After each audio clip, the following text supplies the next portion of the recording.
Nós estamos começando a transmitir nossos cultos pelo Facebook, pelas redes sociais, através, nós contratamos uma empresa, essa empresa lá de Guaratuba, e eles estão locando para nós todos os equipamentos, câmeras, estão dando treinamento para nós, e depois nós vamos tocar isso aqui, e nós queremos então louvar a Deus por essa oportunidade. Mas tudo que nós estamos fazendo, irmãos, é para alcançarmos mais almas, para que o reino de Deus avance cada vez mais, Então, a gente não está fazendo isso aqui para você ficar em casa assistindo os cultos, viu, irmãos?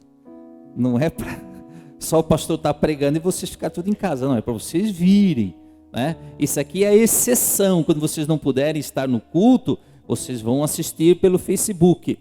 Mas também é para muitas pessoas, que querem conhecer o nosso trabalho, ou que querem ser edificados através da IJAD, eles têm essa oportunidade, então, de assistirem os nossos cultos. Então, para nós é um motivo, assim, de muita alegria e satisfação, Então, é um passo que nós estamos dando, um passo de fé, mas para a glória do nosso Deus. Amém, igreja? Você está feliz por isso? Oh, glória a Deus, Até eu vi ali já algumas pessoas colocando algumas mensagens, e está sendo transmitido para outros países, Eu já vi ali Portugal, temos uma família que frequentava conosco aqui, eles estão em Portugal, mas todos os domingos eles acompanham o nosso culto lá de Portugal, E assim outras famílias que estão em outros países, outros estados, outras cidades também. Amém? Vamos ficar de pé, meus amados, queria que a igreja ficasse de pé. Nós queremos liberar hoje as crianças para a escola bíblica dominical também, mas os pré-adolescentes até 12 anos de idade. Então haverá um trabalho hoje com os pré-adolescentes, o Fire Team. Então quem tem até os 12 anos de idade, por favor, eu gostaria que você, seus pais liberassem você, depois aí você será encaminhado para o auditório, onde será feito um trabalho especial para vocês. Eu queria pedir para a igreja abrir a palavra do Senhor no Evangelho de Jesus Cristo, segundo o evangelista Lucas. Lucas, capítulo 15, versículo 17. Lucas, capítulo 15, no seu versículo 17.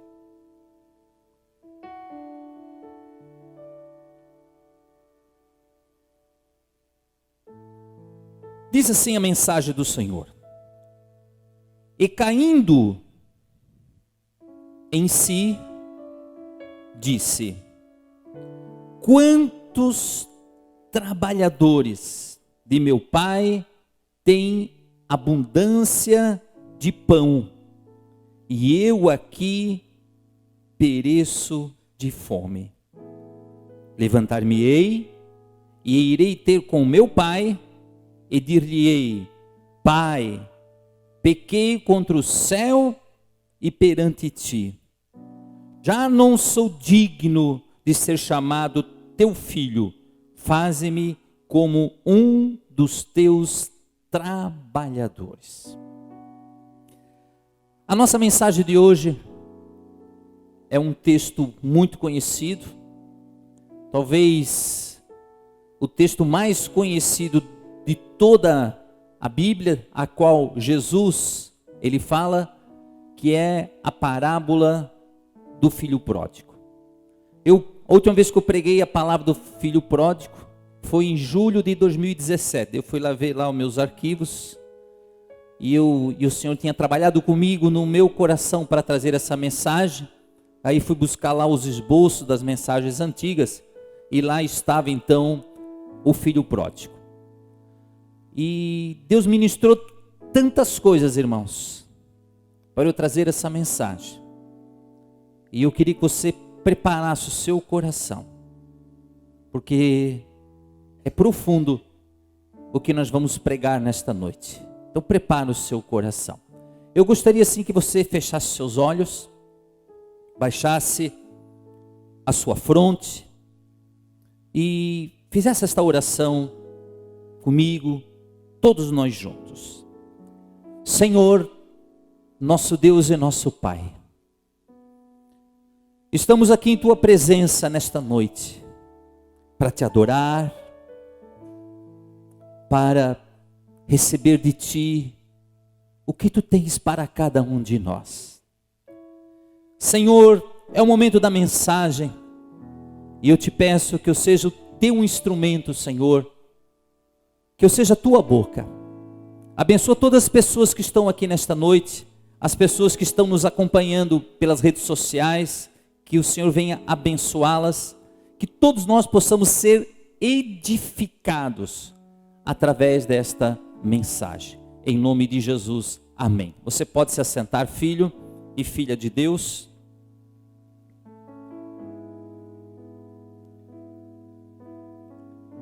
O capítulo 15 do Evangelho de Lucas, e se a gente pudesse botar um título para o capítulo 15, eu colocaria o seguinte título: o capítulo dos achados e perdidos.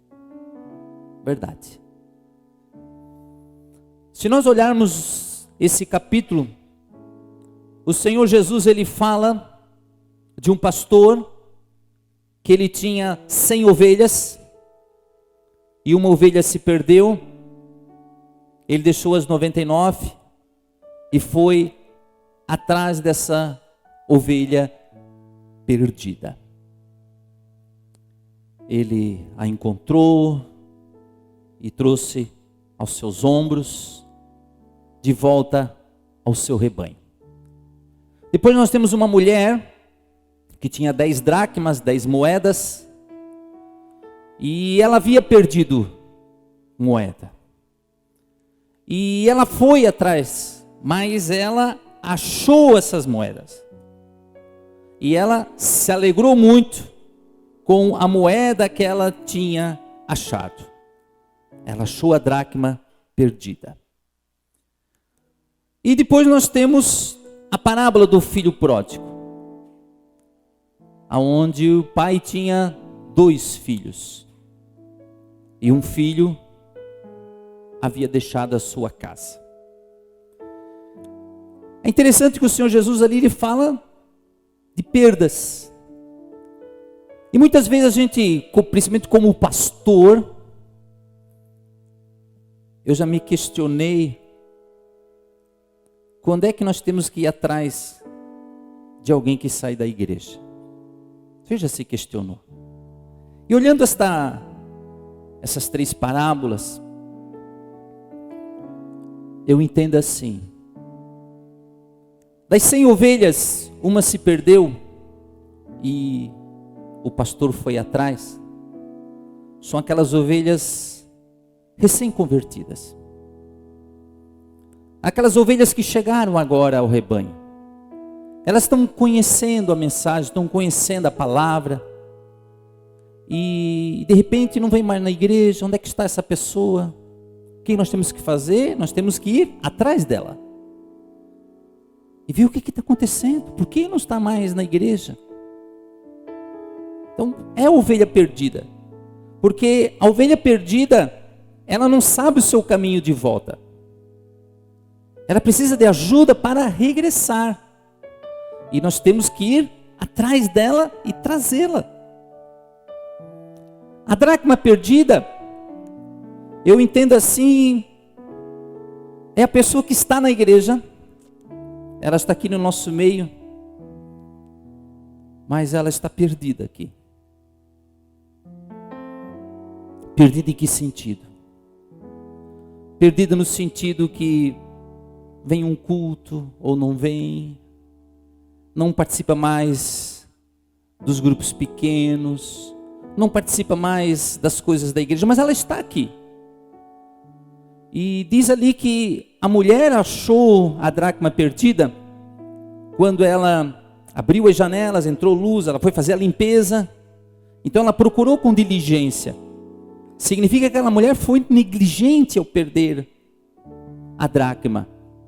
E significa que nós, como igreja, nós estamos sendo negligentes com a dracma perdida aqui.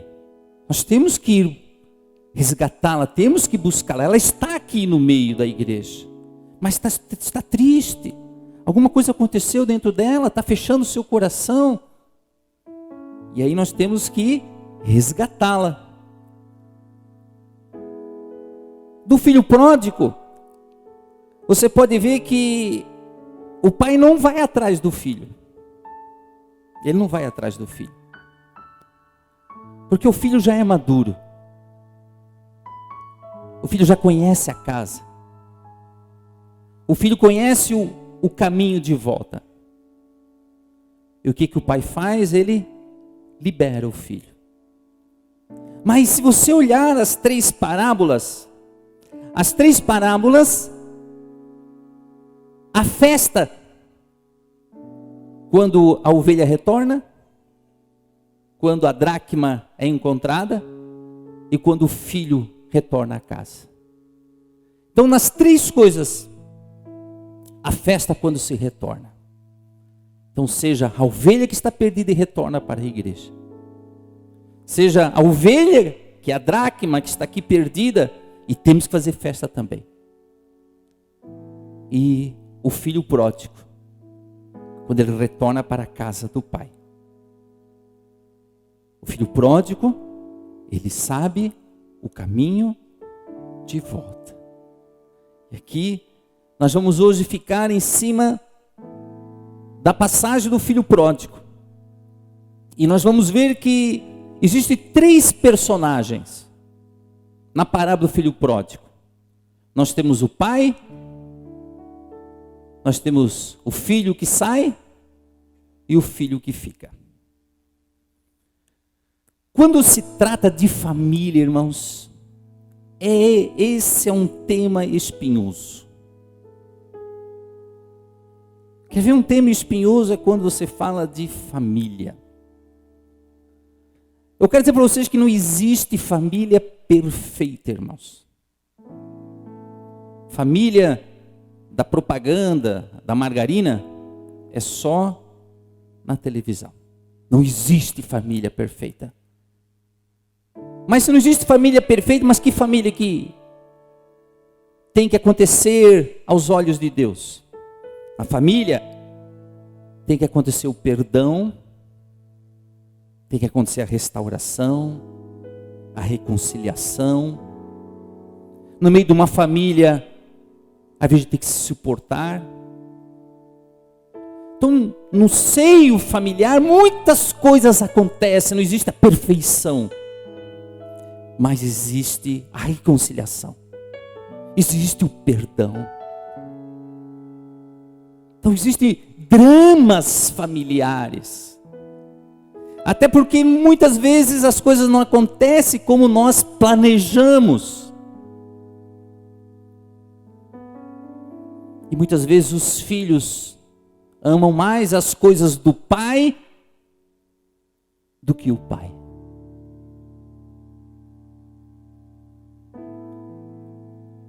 Mas família é um projeto de Deus. Eu vejo que é na família que o nosso caráter é construído, na família que aprendemos a perdoar, na família que aprendemos a suportar muitas vezes os problemas da vida, aprendemos a nos reconciliar. Na família aprendemos tudo isso. E aqui nós vamos ter um exemplo de família. Vamos então para o versículo 11, Lucas, capítulo 15, versículo 11.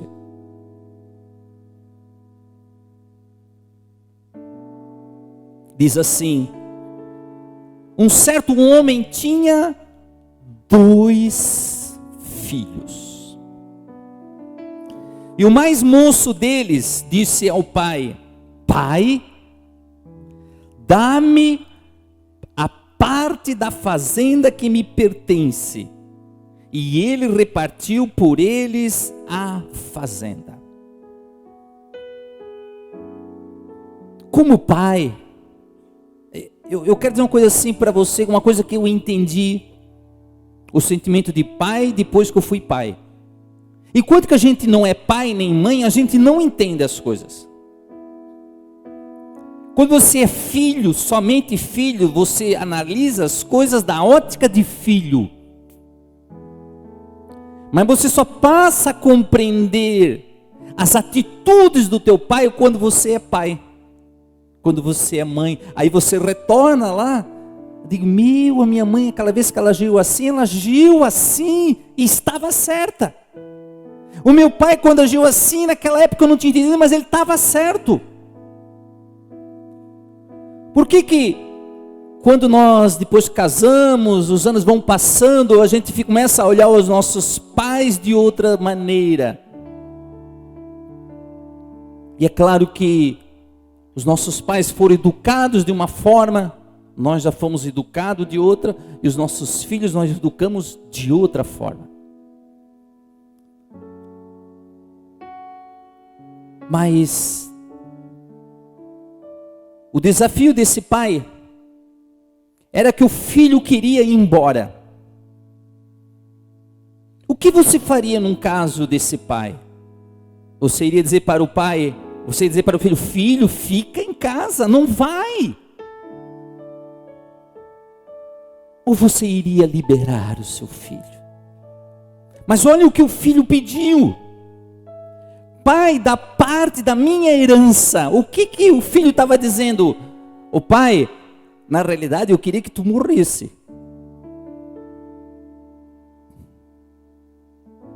A tua morte me faria bem.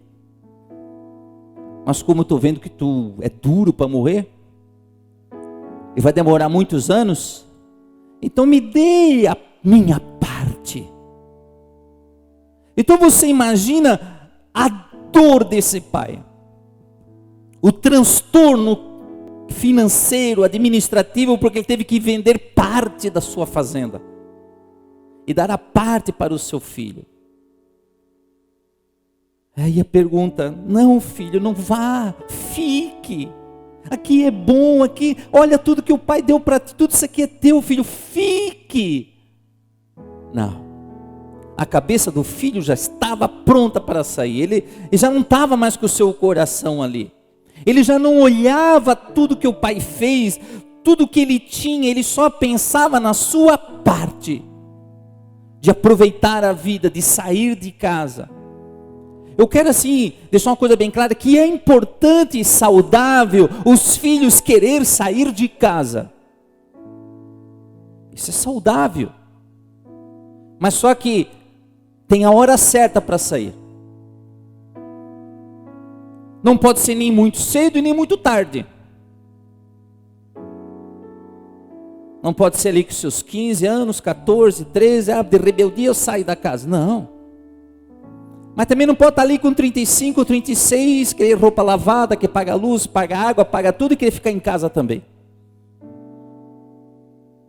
O filho tem que sair de casa. Tem que chegar uma hora, ele tem que ter a sua vida. Ele tem que ter a sua autonomia, mas a bênção de Deus é quando o filho entende a hora certa de sair de casa. E esse filho então, ele saiu. Eu imagino a dor desse pai. Os planos desse pai. Mas esse pai, ele entendia uma coisa muito importante. Ele entendia o seguinte, olha, não adianta eu falar para ele, não adianta eu explicar, ele vai ter que experimentar a dor de sair de casa, o quanto que ele tinha tudo, quando um dia ele vai cair em si, eu tenho certeza que ele sabe o caminho de volta. E ele não fez como o pastor da ovelha perdida, que foi atrás. Ele ficou esperando. E havendo gastado tudo, olha o que diz a palavra, o versículo 14. E havendo ele gastado tudo. A palavra de Deus não fala quanto tempo foi, Mas houve um momento que ele gastou tudo. E como é que se gasta o dinheiro, irmãos? Gastar é a coisa mais fácil que tem. Se tem uma coisa fácil é gastar dinheiro. Difícil é guardar. Mas gastar, isso vai que vai. E esse homem provavelmente gastou na prostituição, jogos, nas delícias que o mundo oferece. Quantos de vocês talvez olhem as delícias do mundo e dizem: ai, se eu pudesse estar lá. É que eu não tenho dinheiro.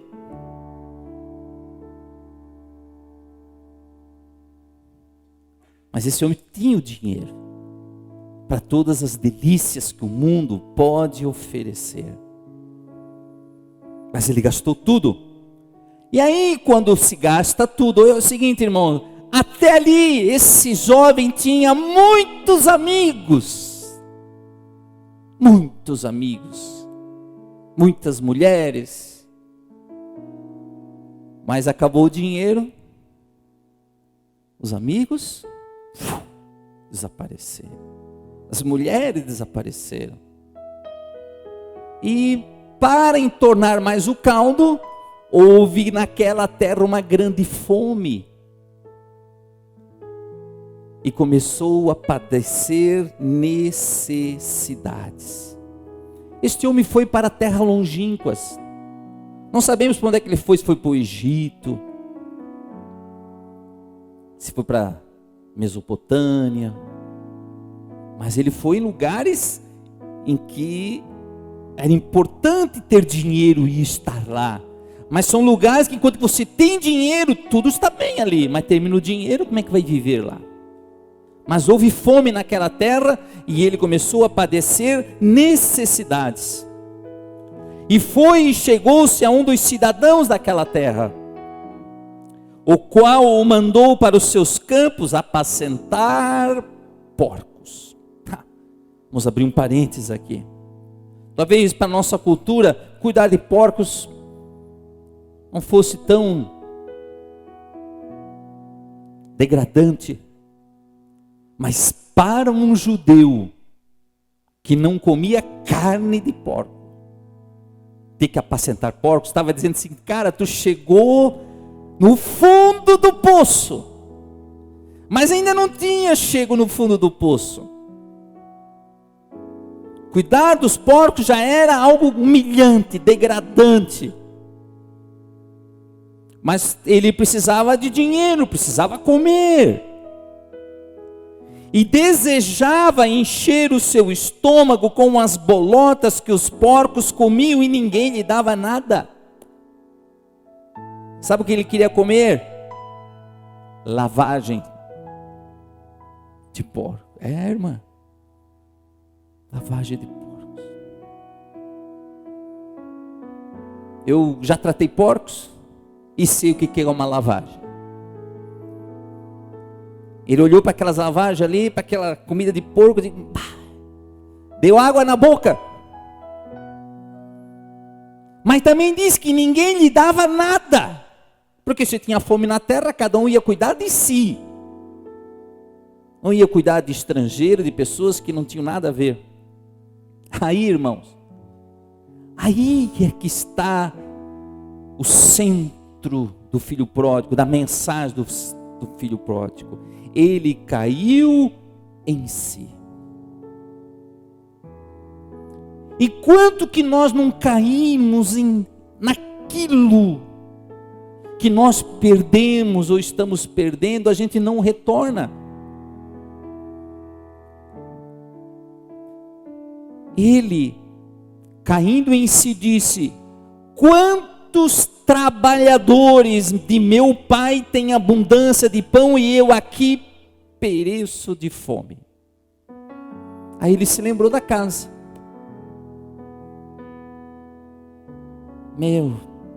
As pessoas que trabalham com meu pai têm abundância de pão e eu aqui perecendo de fome.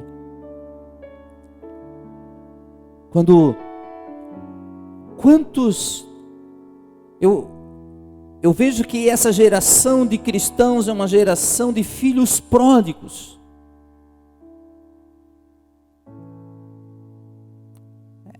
A palavra pródigo significa aquele que esbanja, aquele que gasta tudo que tem. Mas ao mesmo tempo, o que pródigo quer dizer para nós? Quer dizer alguém que foi embora e estamos esperando o retorno. Então parece que é uma geração assim. Quantas pessoas desigrejadas, quantas pessoas longe da casa de Deus. Quantas? Então, se você é um desses que está aí nos acompanhando, volte para a sua igreja. Volte aonde você era cuidado, onde você era pastoreado.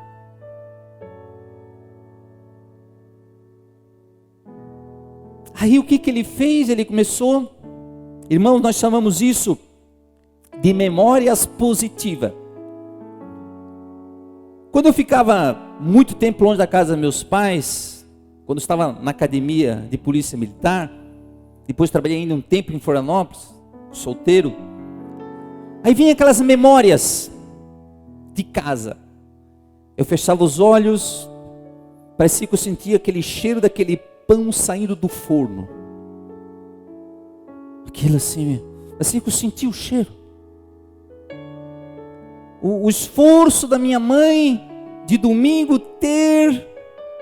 domingo eu queria comer frango com galinha.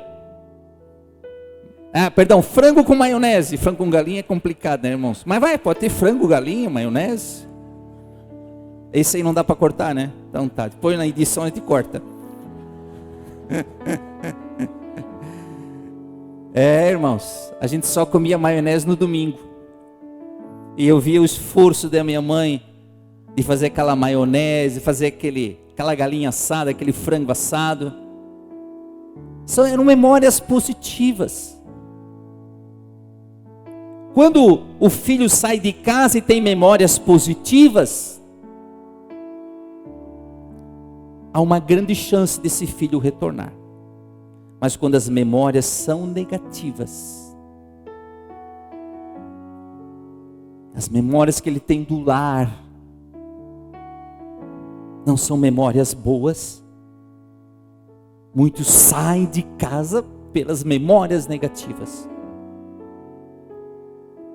Então há tempo ainda de a gente fazer com que o nosso lar seja um ambiente de harmonia, um ambiente agradável, um ambiente de luz. Mas este jovem, ele começou a se lembrar das coisas que tinha na casa do pai dele. Começou a se lembrar do quarto dele. Começou a se lembrar que ele não pagava luz, não pagava água. Que tinha roupa lavada. Não precisava se preocupar com nada. Ele se levantava, estava tudo ali. Ele tinha proteção, tinha amor. Aí ele se lembrou que ele mesmo não sendo filho, aqueles que não eram filho do pai dele, também eram tratados com amor e tinham abundância. Aí ele começou a ensaiar. O que ele fez? Sabe aquele cara que fala sozinho? Ele começou a falar sozinho, começou a fazer um ensaio. Bem, eu vou chegar, eu vou encontrar o meu pai. Ele foi, provavelmente na frente do espelho lá, e começou a ver o que ele falava, treinava. Ele pegava um porco ali, ele fazia: tu é meu pai, eu vou treinar com você, porco. Ele começou a treinar o que ele iria falar para o pai quando chegasse. Ele ensaiou uma vez, duas vezes, talvez o caminho todo ele foi ensaiando. Quando eu ver o meu pai, eu vou falar isso. Então ele disse: levantar-me-ei e irei ter com meu pai e dir-lhe-ei. O que eu vou dizer? Pai, pequei contra o céu e perante ti. Esse menino, ele tinha uma ideia muito forte de Deus. Ele sabia que qualquer pecado que ele fazia, primeiro pecava contra Deus.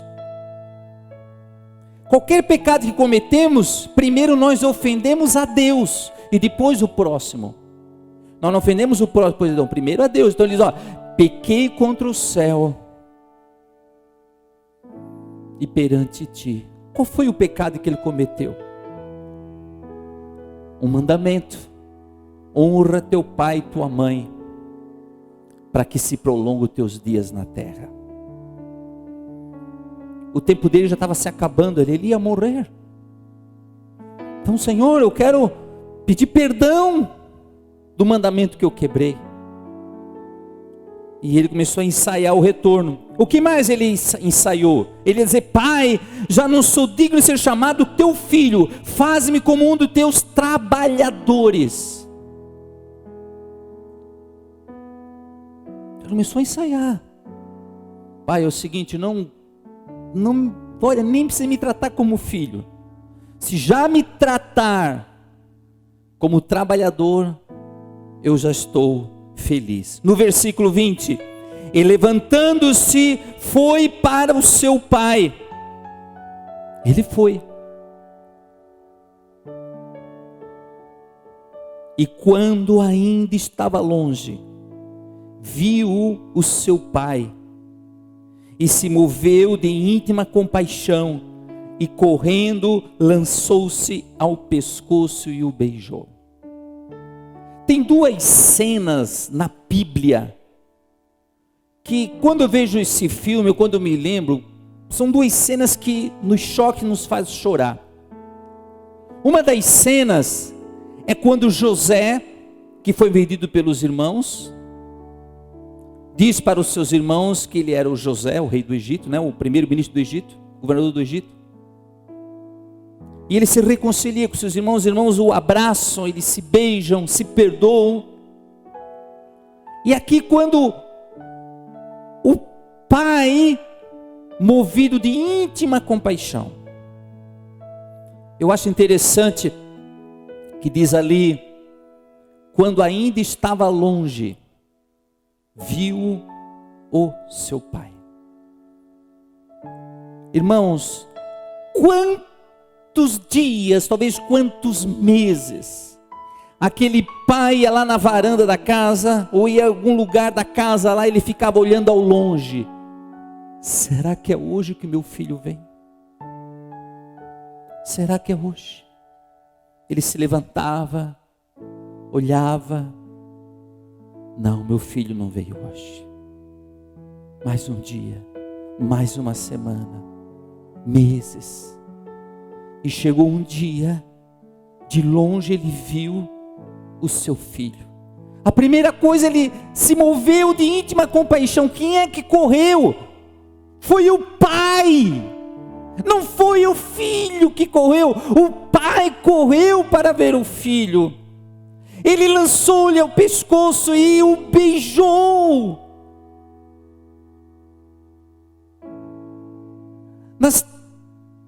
Nas parábolas, seja da ovelha, seja da dracma, e seja aqui do filho pródigo, sempre as portas da reconciliação estavam abertas. Ele não disse para o filho, filho, tu sai de casa, a partir de hoje tu és um filho morto. Tu pode botar o pé para fora, mas tu não é mais meu filho. Filha, tu não és mais minha filha. Para mim você está morta. Então o que o pai fez? Ele deixou a porta da reconciliação aberta. Porque ele era um pai misericordioso, um pai cheio de compaixão. Ele deixou o seu filho ir, porque ele não tinha mais como segurar. Ao momento que o pai não consegue, a mãe não consegue mais segurar o seu filho, a sua filha. Eles querem ir, e a gente sabe que eles vão bater cabeça, a gente sabe que vai dar errado. Mas uma coisa, esse pai fez, deixou aberta a porta da reconciliação. Vai, meu filho, leva tudo o que você tem. Mas aquele pai ficou esperando, porque ele deixou a porta aberta. E o filho disse-lhe: Pai, pequei contra ti, contra o céu, e perante a ti já não sou digno de ser chamado teu filho. Ele tinha ensaiado. A primeira parte ele conseguiu. Quando ele ia dizer assim: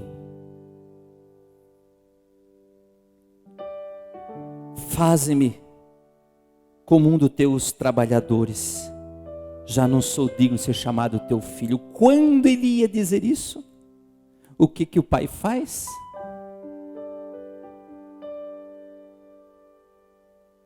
Mas o pai disse aos seus servos: trazei depressa a melhor roupa e vestilho, e pondo-lhe um anel na mão e sandálias no pé, e trazei o bezerro cevado e matai-o, e comamos e alegremo-nos. É alegria, o meu filho voltou. A minha dor, as minhas lágrimas, onde é que ele andava? Eu não sabia se ele estava vivo. Eu sabia que ele ia perder tudo, porque eu conhecia meu filho. Eu sabia que ele ia perder tudo. O pai poderia ter dito: eu sabia que tu ia voltar. Eu te conhecia. Quebrou a cara, Eu te avisei. Não. O abraço, correu, o abraçou, o beijou. Mandou trazer a roupa. Mandou trazer o anel. Ei, como é que você acha que estava o filho? Cheiroso? Fedido, cheirando mal, maltrapilho, magro.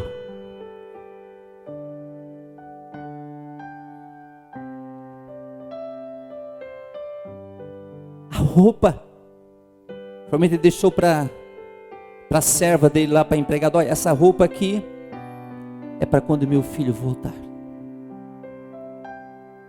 Talvez todos os dias a empregada falava: Senhor, eu troco aquela roupa, jogo fora. Não, um dia meu filho vai voltar. E o anel, eu vou colocar de novo o anel, eu vou colocar sandálias nos pés. Interessante é que ele falou: trazei o bezerro cevado. Irmãos, o bezerro cevado é aquele bezerro, aquele que é guardado, ele é tratado a pão de ló. A carne dele é macia. O bezerro cevado é para ocasiões especiais.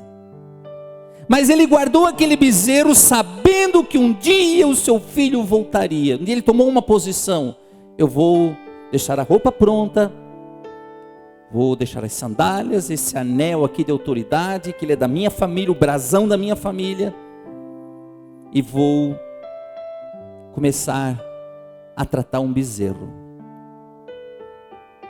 o bezerro cevado. Então, nas 3 parábolas houve alegria quando a ovelha foi resgatada, quando a dracma foi achada e quando o filho voltou para a casa do pai. A alegria, porque tem alegria no céu e tem alegria na terra. Nos 2 mundos tem festa. Porque este meu filho estava morto e reviveu, tinha se perdido e foi achado, e começaram a alegrar-se. Um dia, irmãos, com todo esse trabalho que o nosso Centro de Recuperação tem, o nosso Serjade,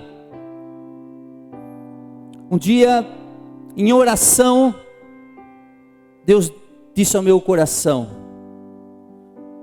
vocês são a resposta de oração de muito pai e de muita mãe. Há muitos pais chorando por não saber onde está o seu filho, e vocês estão indo lá resgatá-lo. Eles estavam comendo lavagem. Estavam padecendo e vocês foram lá e o recolheram. Ninguém recolheu esse filho pródigo.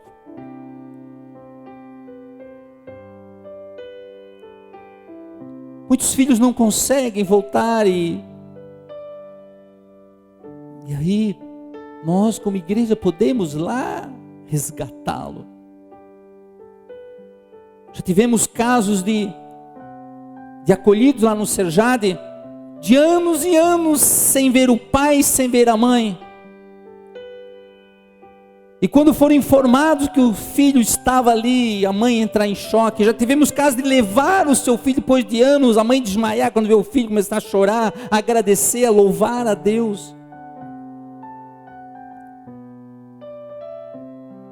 Mas o pai entendeu que o filho estava morto. E ele reviveu. Estava perdido e foi achado. E começaram a alegrar-se. E o seu filho mais velho estava no campo. E quando veio e chegou perto de casa, ouviu a música e as danças. Mas tem outro filho. Outro filho. E ele foi chegando em casa e foi escutando músicas, danças. E chamando um dos seus servos, perguntou-lhe o que era aquilo. E ele disse: veio teu irmão e teu pai matou o bezerro cevado, porque o recebeu são e salvo. Eu vejo que esse bezerro cevado aí, irmãos, era um problema.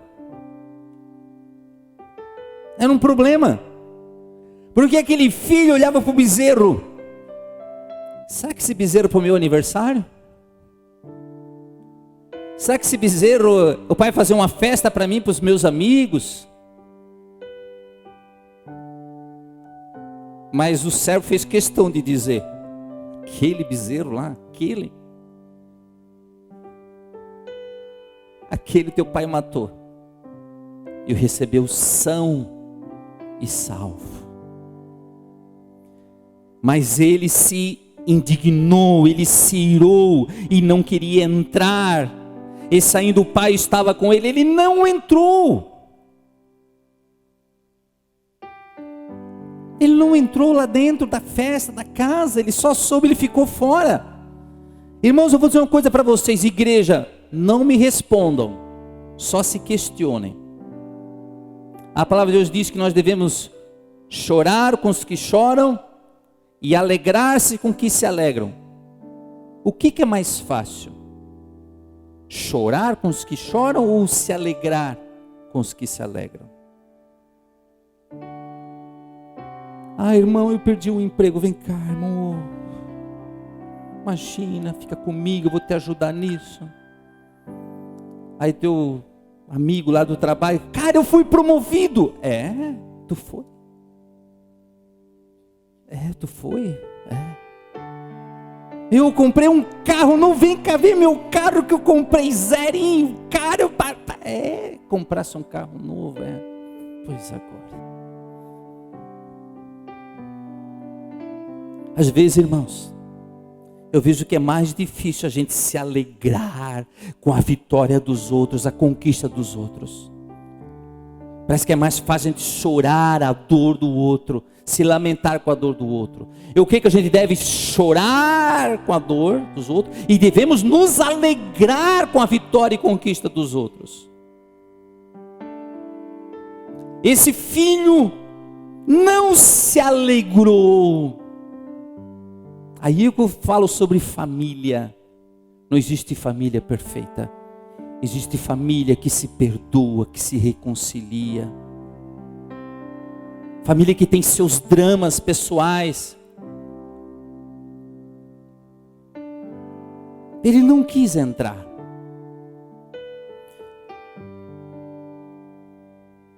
Mas, e saindo seu pai, o pai estava com ele.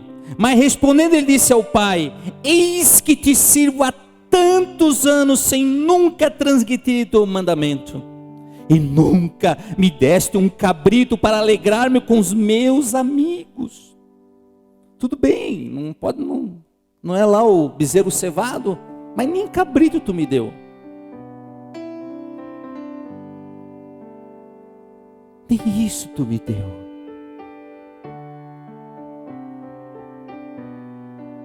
Eu te sirvo há tantos anos, Pai. Há tantos anos. Sabe o que vem no meu coração? Às vezes na igreja somos assim também.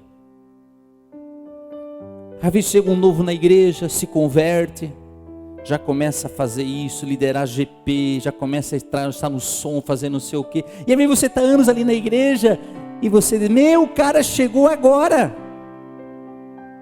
E eu que estou há tantos anos aqui, o pastor nem me reconhece.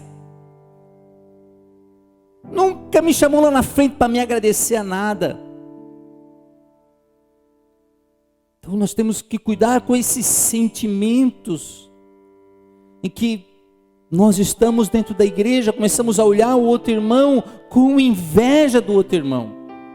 E dentro da família também podemos ter motivos de inveja. Por isso que eu digo, família tem que ter perdão, tem que ter reconciliação.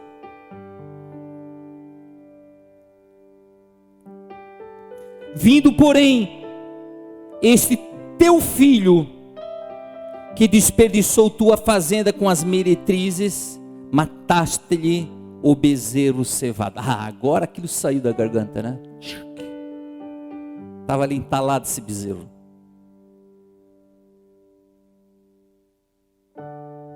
Teu filho, não meu irmão, teu filho.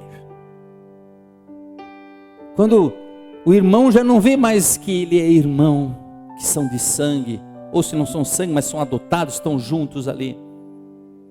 Jogou na cara esse teu filho que tu amava tanto, esse teu filho desperdiçou os teus bens, Pai. Ele nos deu trabalho, fez nos vender parte das terras. Ele desperdiçou com meretrizes, prostituição. E além de tudo, tu vem cá e mata aquele bezerro, Pai.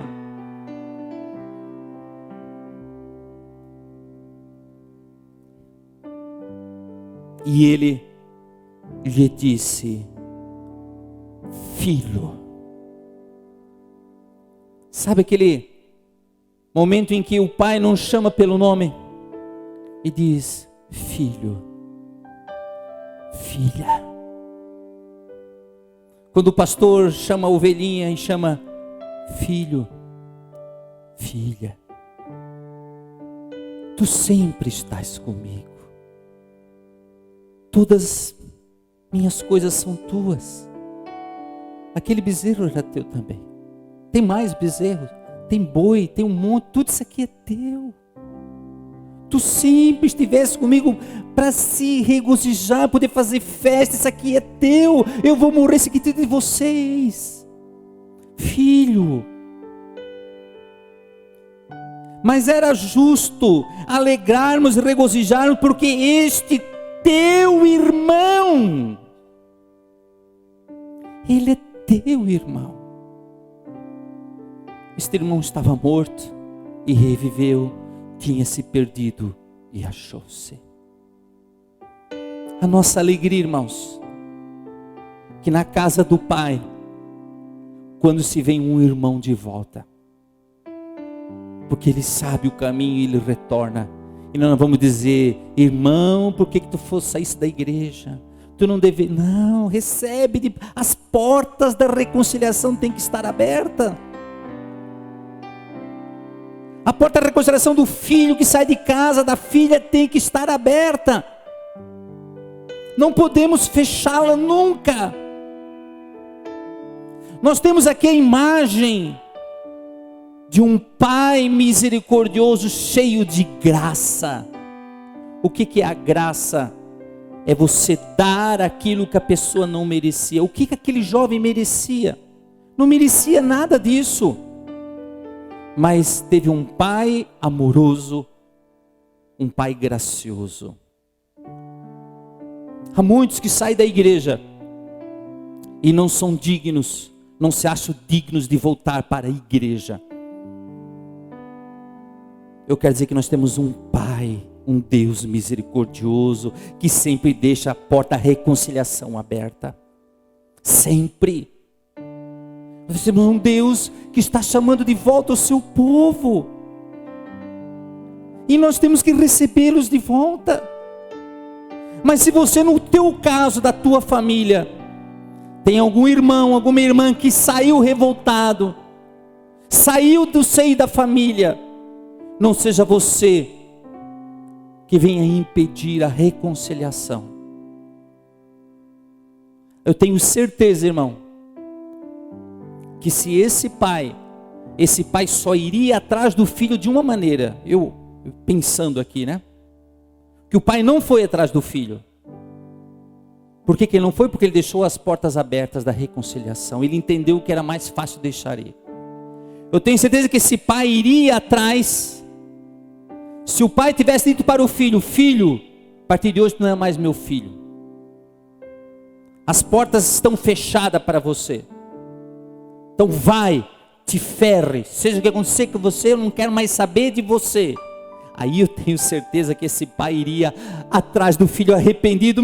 Olha o que eu fiz com meu filho. Eu vou atrás do meu filho. Eu quero o meu filho de volta. Ele sim iria atrás do filho. Mas ele sabia que ele tinha deixado as portas abertas. Mas ele estava orando, esperando o filho retornar. As portas estavam abertas.